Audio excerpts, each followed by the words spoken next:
something to say, something to say.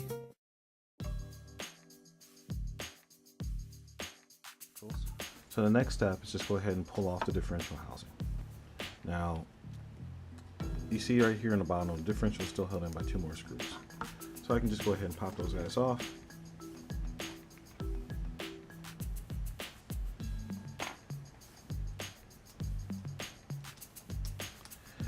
I probably could have been a little bit more organized in this, but hey, it's a Sunday night.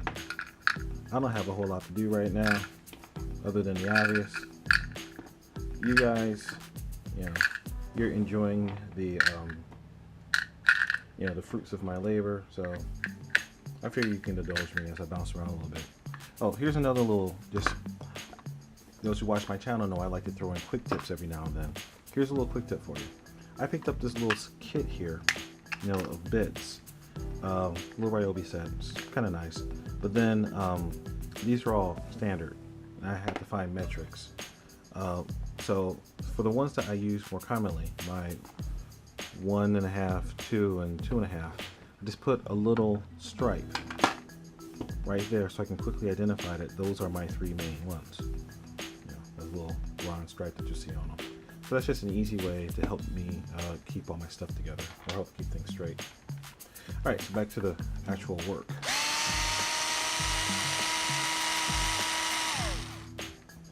Big dog. Set that one there.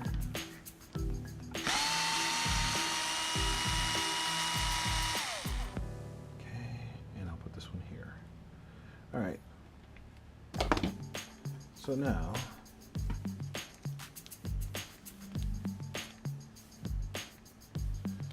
okay. So this guy just pops up. Oh, and of course I screwed myself because I put this thing in or hold it in place, and I was hoping to hold it down. All right, so now this just pops up as an assembly, just like that. Now, I'm going to have to take off these 2 screws here that hold on my shock towers, because they also serve the purpose of holding in or holding the 2 halves of the differential together. Somebody thought that was a good idea.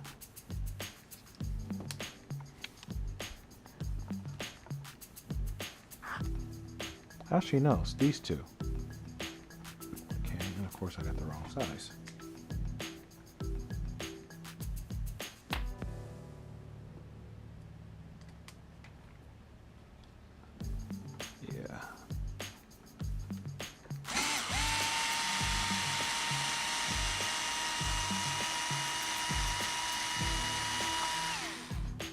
One. Just setting all those together so I don't lose them.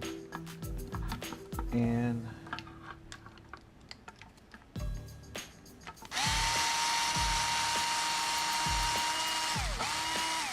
that would be 2.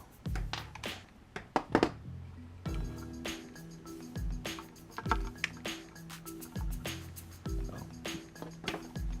A little bit premature there. It's not completely out. There we go. Alright. So now I can flip this guy over. And there's my differential. And there are the halves coming apart. So, just to make life easier, I'm just going to go ahead and pull these other 2 screws out so I can have it fully separated so I can show you what's going on in here.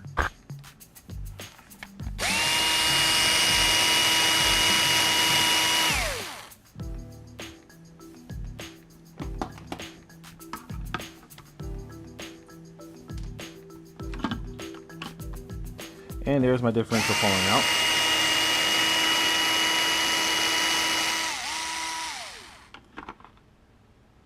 Okay, there we go.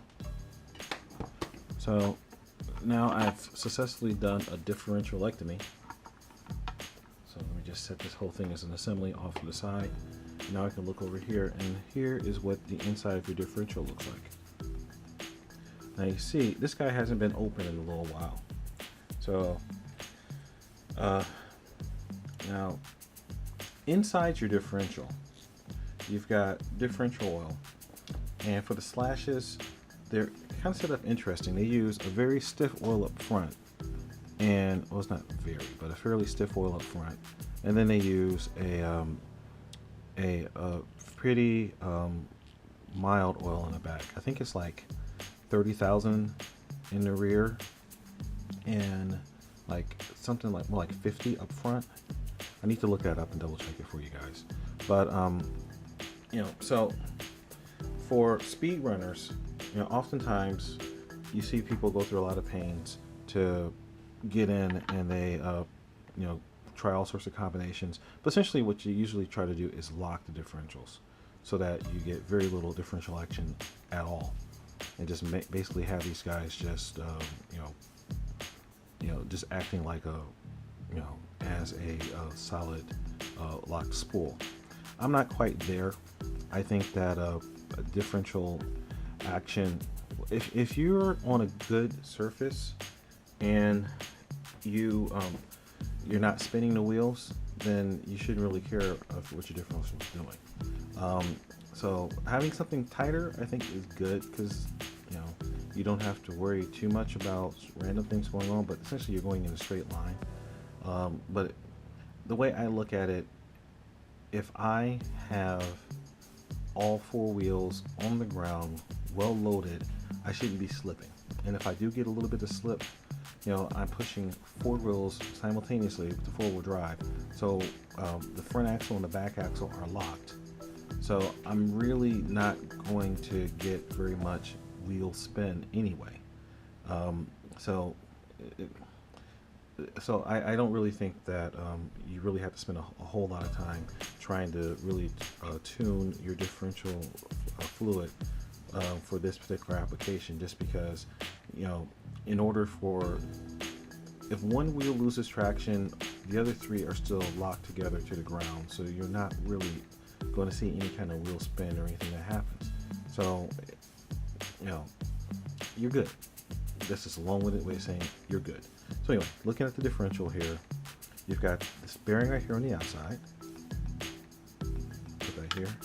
You've got this bearing right here on the inside. Okay. So again, referring to my little chart here. Okay, what is this guy? This guy looks, is that a 10 by 15 by 4? Yeah, that's what it looks like. And this guy right here looks like that's too big. Yeah, I think this is an 8 by 16 by 5. Yeah, that looks like it's about right. Okay, so again, I can go over here to my kit and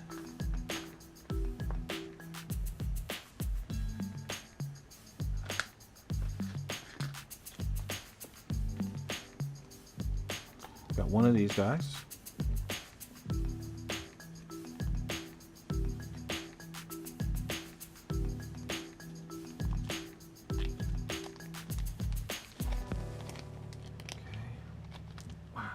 One, I actually got it.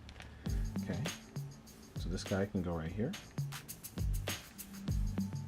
Actually, I picked the wrong one. There we go. That guy goes there. And now these guys here.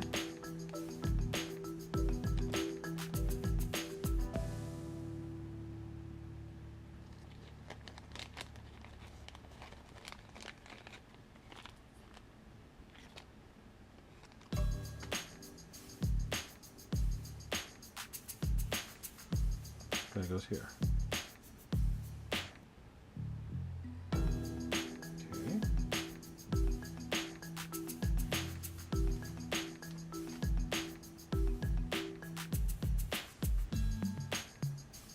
All right. So now this can go back together here. Now, also, you notice there's more grease in here. As I talked about on the last, on my bearing benchmarking video, I don't like metal on metal going through with no lubrication. So I like to put a little bit of grease. I probably overdid it in here, but honestly, you know, any excess grease just gets thrown out of the way and sits along the side. So yeah, I made a mess inside of there, but it's doing two good things. It's keeping my the extra grease is keeping water from getting into everything. Now, if I was a really good boy, I will probably go through and clean all this up right now, and you know, like degrease everything and then re-grease it. But I'm looking at it and it looks pretty clean. I mean, it's clean. There's not sand or silt or garbage in it. You know, everything is greasy, but you know, there's not dirt in it. So I'm going to make an executive decision to just go ahead and leave it. It's just running nice and smooth. I think we're pretty good.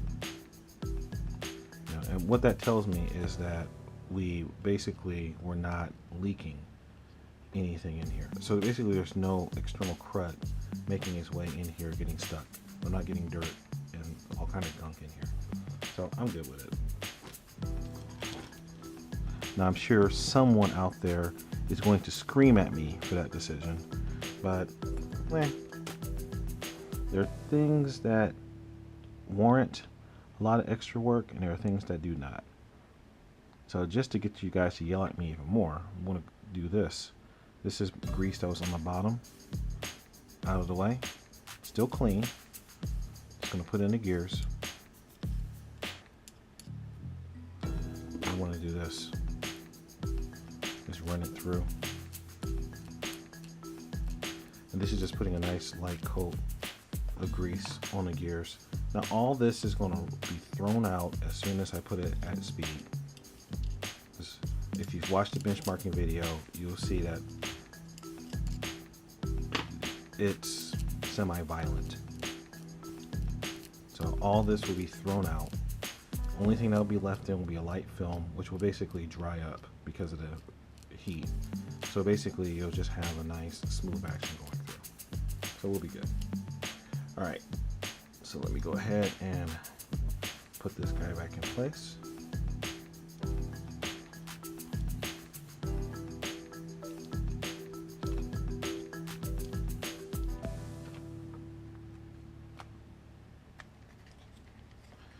So after I get this guy done, the next step along the way is the bell cranks. So just one moment. Got that. All right, so now I can put the shock tower back in line. Back slides in place here. Perfect. So let's get that one little retaining guy.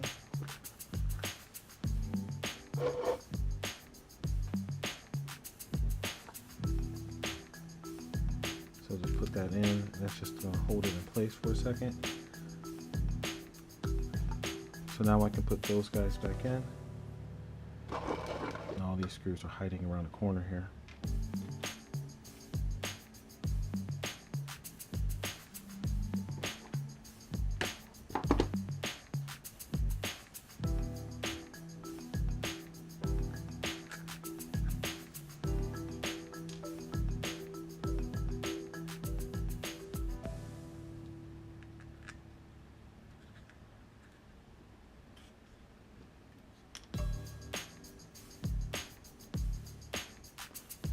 One, two,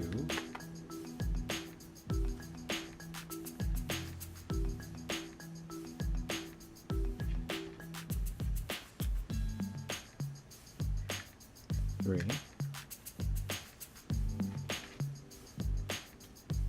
four of these guys.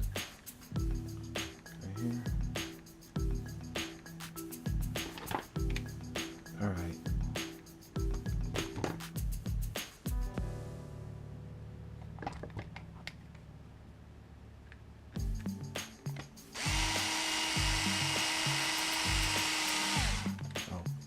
And just a little thing I do when I'm tightening stuff up, my screwdriver has a clutch on it.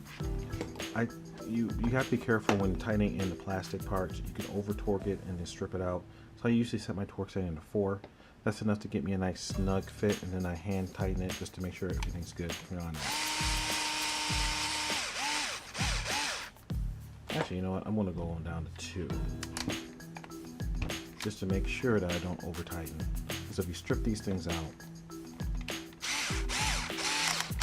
life can suck. Okay.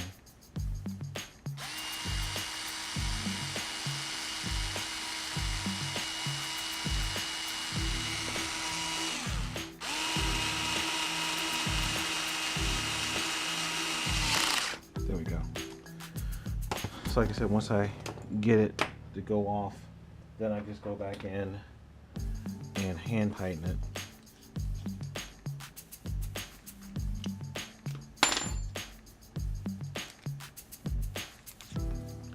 That's called dexterity, folks. Yeah, that's fine. Perfect. And did I put the wrong screw in here? Nope, that's right. Okay.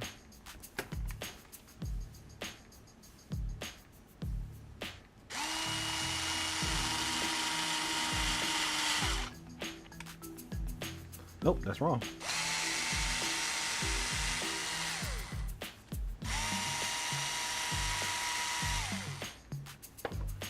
I should have put in these little guys.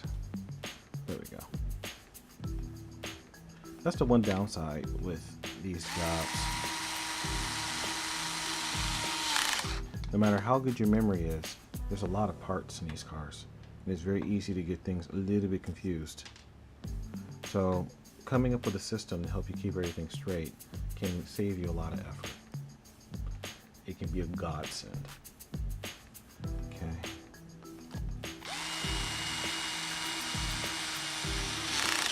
Alright, that's good. And again, I'm just going to double check by hand just to make sure that everything's seated properly. Okay, so down here, get these 2 big dogs. Gotta hold the differential in place. Of course, it works a lot better.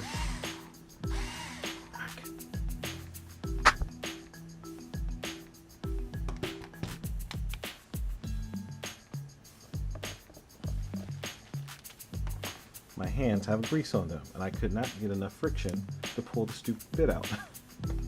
Okay. Alright, that's good.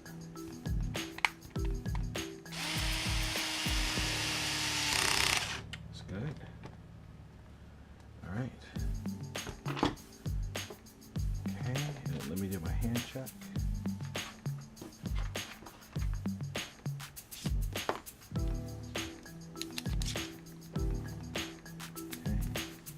Boom. That one had a little slip to it, so that's good. Good thing I double checked that one. Alright, so those bearings are out of the way. So now, last but not least, we get to go after the bell cranks. And I'll be honest, this is the first time I've actually looked at pulling apart the bell cranks in one of these guys. So you know what I'm going to do? Just to keep everything from flying all around, I'm going to go ahead and put the pegs back in and secure that back before I take apart the front part. Just part of how I like to work. I try to keep the number of random assemblies down, just so that I have fewer pieces at play. Fewer pieces at play means it's more difficult. It's more difficult to have things disappear on you, and God knows stuff has a habit of disappearing on me. All right. Now, also one little thing that I sometimes do is just put a little bit of lubrication on these here, because you know you do have a lot of action going through. As you can see here, these are pretty stiff. I mean, you don't want them to bind up, but this is pretty well insulated. You're not getting stuff inside of there. But, you know, again, every little bit helps. So, here's our little retainer. Let me wipe this thing down because he is dirty.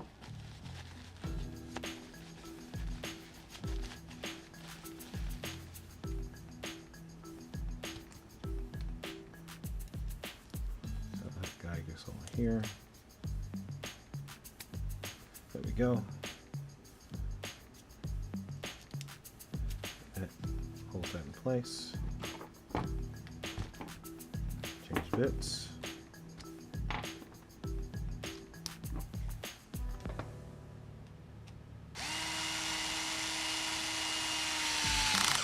Perfect. Ooh, interesting. I screwed that one up. Pull that back off.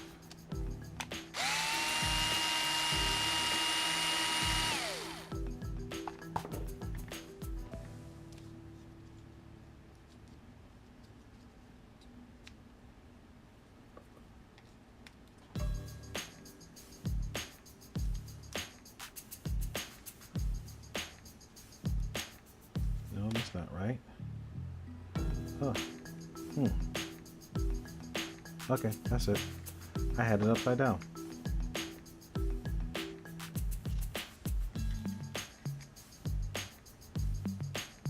Why didn't you guys tell me I had it upside down?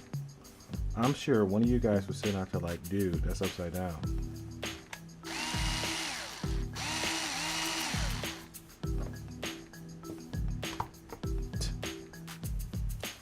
Okay, maybe it wasn't upside down.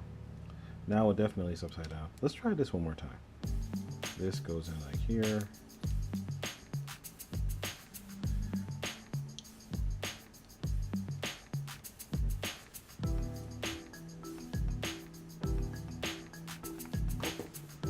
Okay, there we go. Perfect. All right, so that's in. Let's got that. Now, let's go ahead and crack open this differential again.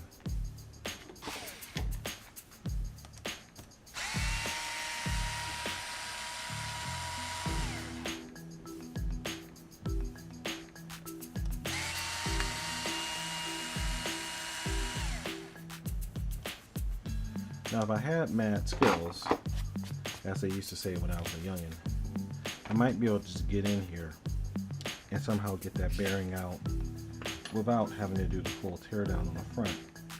But my skills aren't as mad as they used to be, so I'm just going to have to go ahead and pull this guy apart. It's okay. Only thing injured is my pride. Now that I know what I'm doing, the process should be a little bit smoother.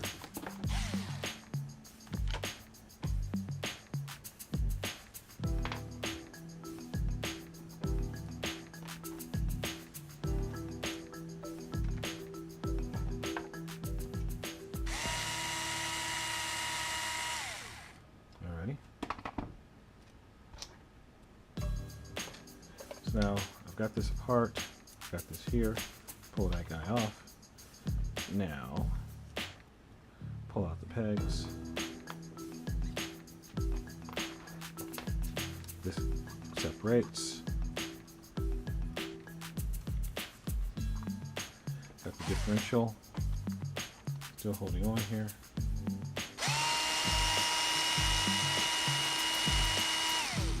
Need to pull out shock towers.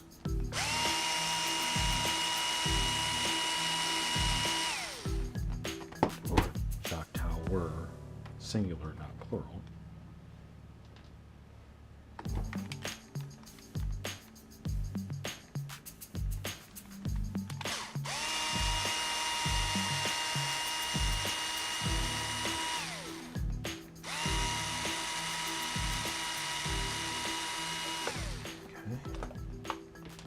That, and this is here.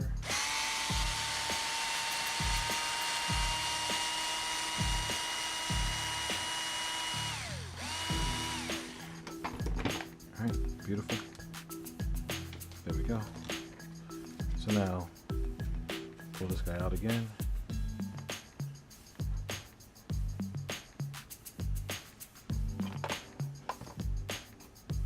I got the differential apart, pull it here, And now with the front off like this, I can pull this guy out. So pull that guy right off like that. And now this is kind of cool because this is actually double. I'm using one of these pins here. Push out this guy in the middle. And push out this one. There we go. Let's look at these guys. Now that's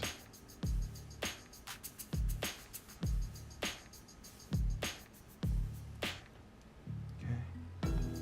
So again, same size. For the heck of it, put them on. Let's do a check, and they're both still sliding really nice. So these are still in like new condition. Okay, and these were replaced by these two guys.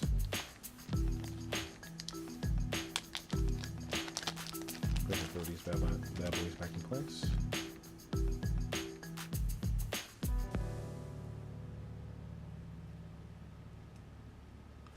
So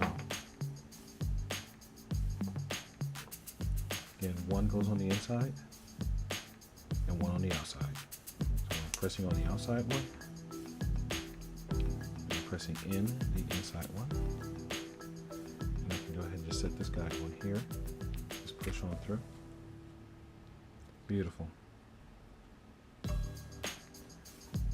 differential. Drop it in place. Just like that. Now this guy goes back on. Lovely. And I can turn it, I can feel the action. Nice. So I can just go ahead and put the gear back on.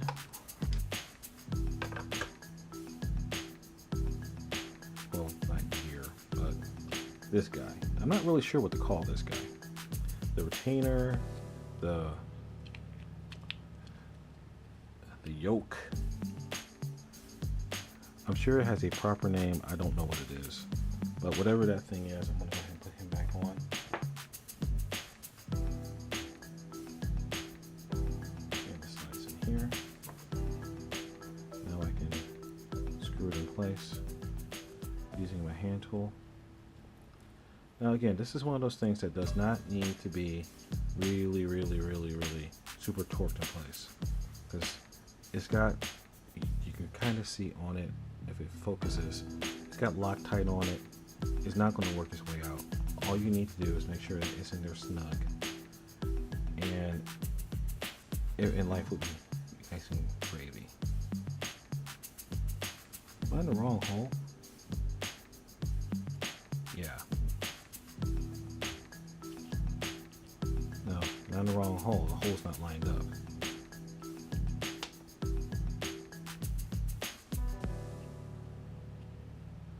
So, there we go.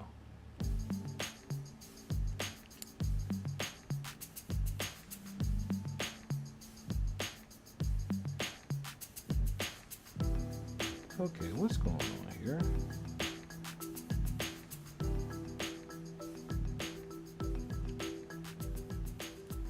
There we go. I was on the wrong side. It's much easier to screw something into something that actually has threads. Who would have thunk it?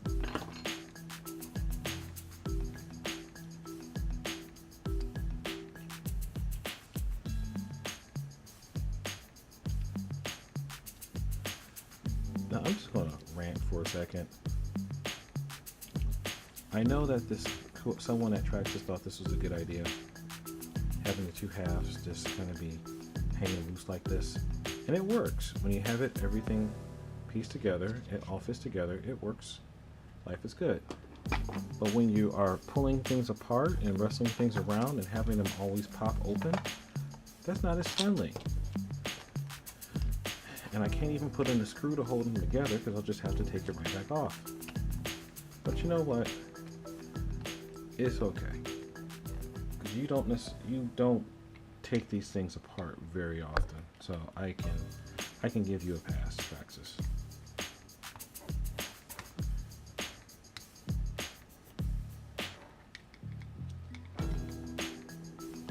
I guess I'm just in a generous mood today. Alright. So, now that those are together, I'm going to put it back together in a slightly different order. Retaining bolt, retaining screw, supported from the bottom.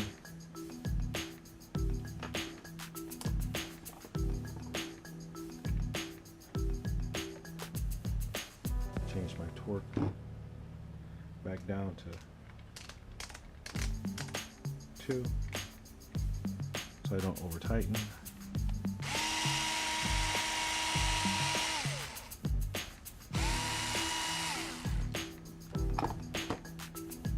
I'm a moron. No, I got the right ones.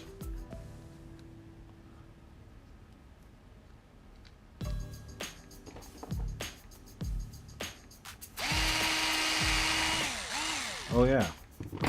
Remember what I said about screws going in a lot easier if you actually have the right sized bit?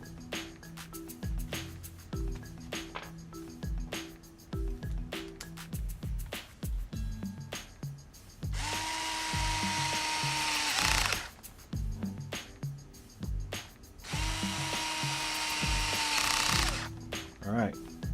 Done. Okay. So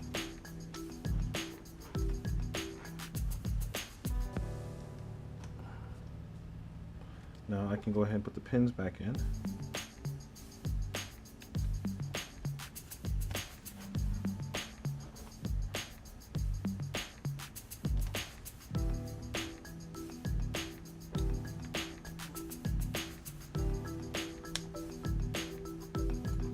This guy back on.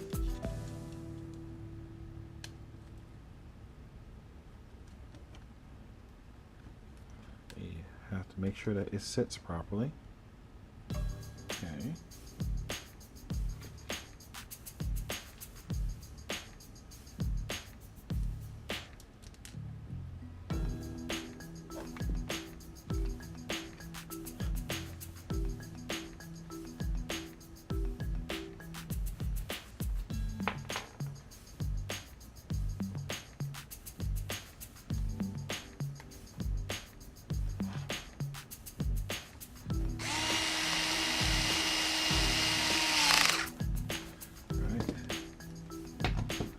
And again, hand checking these things is never a bad idea.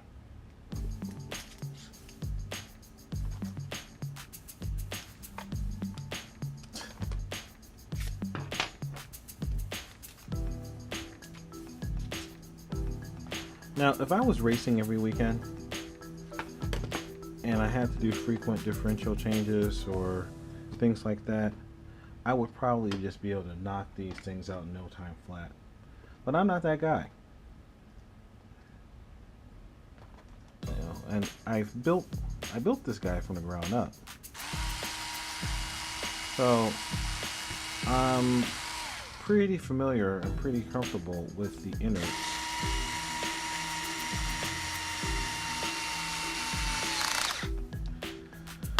But being comfortable and familiar with does not necessarily equate to speed. That sounded like Lamont there for a second from Bashers United. Get that speed.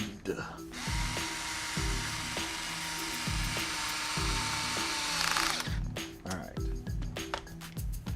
So I heard the little clicks, but again, a little hand check. Yep.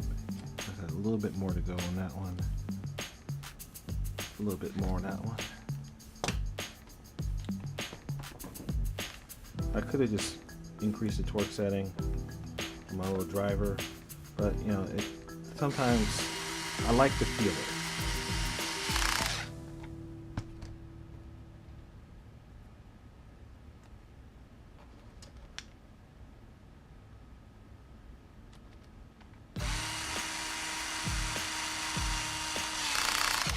Alrighty.